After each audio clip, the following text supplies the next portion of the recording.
I went through like a year and I was doing pretty good. I was walking again. I was doing good. I was feeling pretty good.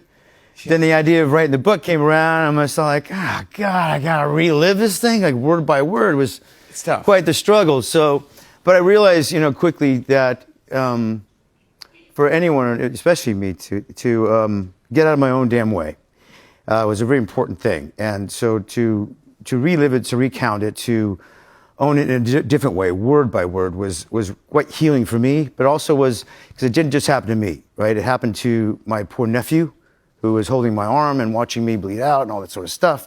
Yep. It's healing for him. And for my mother, who had to get that phone call and drive 13 hours through a snowstorm to get to me in the hospital and that kind of stuff. So there's so many, so when I get out of my own way, you realize you open up the avenue for what the narrative really is. It didn't just happen to me. It happened, heck, it happened to you as well, Jimmy. There's so many exchanges that happened. So it's the ripple effect of one event was quite expansive. And I got out of my own way. And heck, at the end of the day, I learned a lot in writing it. It was healing in a lot of different ways.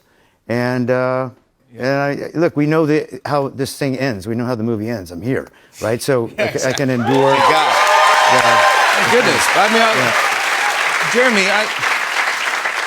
I read stories about it and I heard about it, but I don't know if I understood the actual size of this machine. Look at this thing. Oh, yeah.